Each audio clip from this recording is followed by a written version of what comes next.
اعوذ باللہ من الشیطان الرجیم بسم اللہ الرحمن الرحیم قال اوسطهم الم اقل لکم لولا تسبحون قالوا سبحان ربنا انا كنا ظالمین فاقبل بعضهم على بعض يتلاومون۔ صلوات پڑھیں محمد اور آل محمد، اللہم صلی علی محمد وآل محمد وعجل۔ تفسیر سورہ قلم آیت نمبر 28 سے لے کے 33 تک۔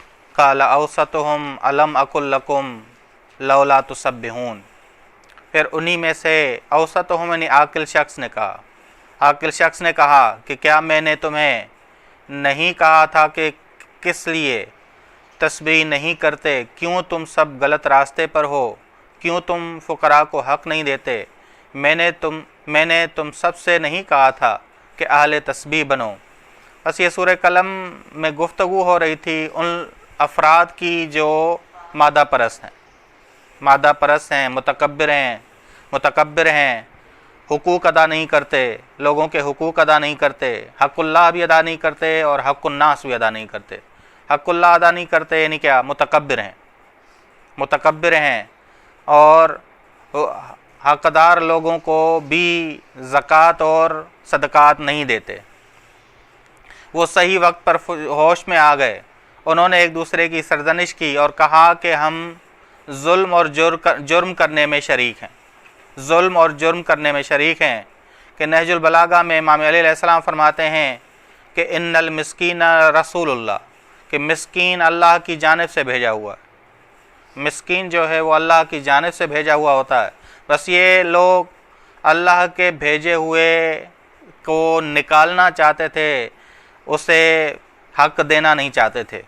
بس مسکین اللہ کا بھیجا ہوا ہے اور وہ لوگ اس کو حق نہیں دیتے۔ قالوا سبحان ربنا انا كنا ظالمین، انہوں نے توبہ کرتے ہوئے کہا کہ ہمارا رب پاک ہے، بے شک ہم ظالم تھے۔ بس اے خدا، ہم نے خود پر بھی ظلم کیا اور معاشرے پر بھی ظلم کیا۔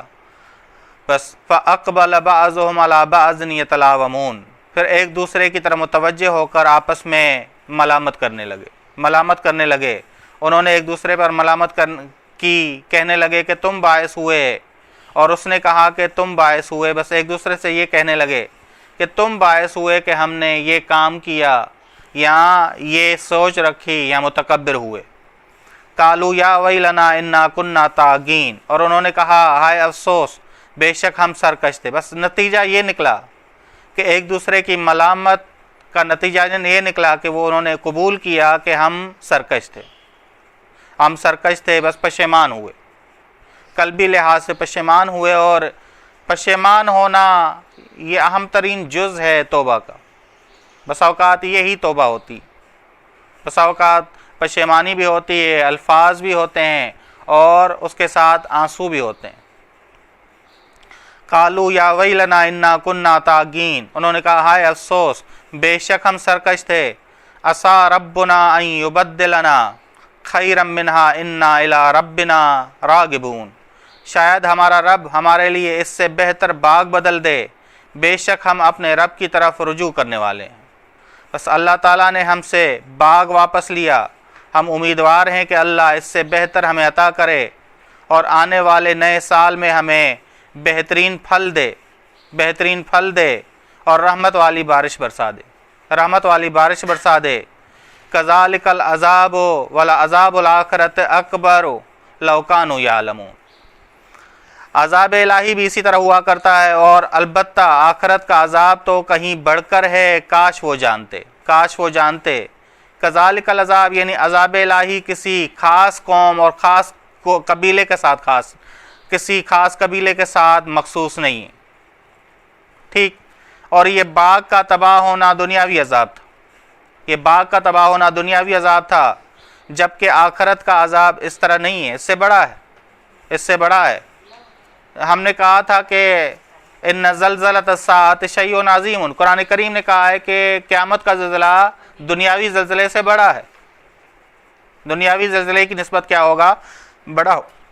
اسی طرح یہاں والا عذاب الآخرت اکبر، یہ جو عذاب ہے کہ باغ ان کا جل گیا، یہ عذاب اور آخرت کا عذاب ان میں فرق ہے۔ ٹھیک، بس قیامت کے دن بعض لوگ درندے بن کر محشور ہوں گے.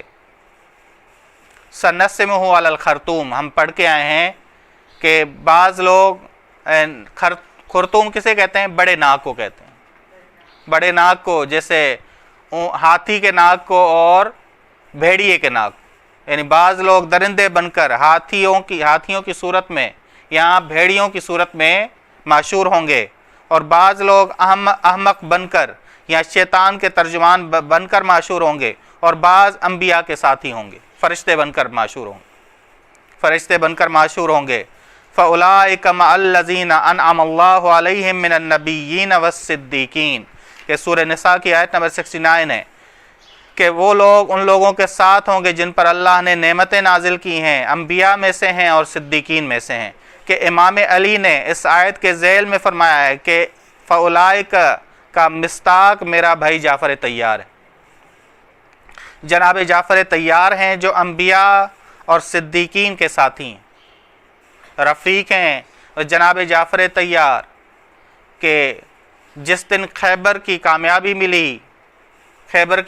ملی اور رسول خدا آ رہے تھے، جشن منایا جا رہا تھا خیبر کا، اسی دن حبشہ سے لوٹے تھے جناب جعفر طیار تبلیغ کر کے.